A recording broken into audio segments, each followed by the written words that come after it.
The Libyan government remains defiant this morning, saying it will fight until the last bullet. Protests that began in Benghazi have now moved to the capital of Libya, Tripoli, and more than 200 people have died. The son of the country's leader, Muammar Qaddafi, is warning of a civil war. Meanwhile, in Bahrain, a different reaction now from leaders. CBS News correspondent Allen Pizzey is in Bahrain with more on that. Allen, good morning.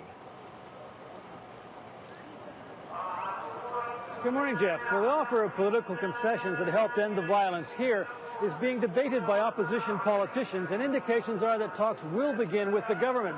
That is in stark contrast to Libya, where a similar offer from the regime of Colonel Muammar Qaddafi simply spurred more violence.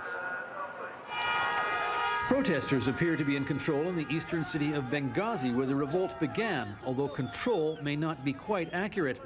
The video coming out on sites like YouTube, which cannot be independently verified, showed a cavalcade of cheering young men brandishing weapons apparently looted from the military, including anti-tank projectiles. Crowds lining the streets chanted support. An army unit is reported to have defected to the protesters. The death toll has topped 200, and the uprising has spread to the capital, Tripoli. It began there with young men throwing stones at portraits of Libyan leader Muammar Qaddafi. Reports from eyewitnesses spoke of gunfire, tear gas, and then video emerged of garbage bins being wheeled into streets and set on fire to make roadblocks. Qaddafi's middle son, Saif, looking worried, went on state television with a disjointed offer of concessions like changing the national flag and dire warnings of civil war. Forget about the first regime, he said, and then we start a system we can agree on.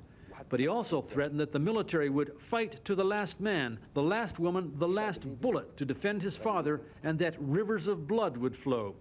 The Libyan dictator was last seen in public at a stage-managed show of support on Saturday. But with chaos spreading and symbols of power being attacked by protesters no longer afraid of the forces that have held an iron grip for so long, it seems increasingly less likely that the regime can hold on without extreme bloodshed. The latest reports coming out of Libya indicate that government buildings are on fire. More fighting is going on around the Green Square in the center of Tripoli.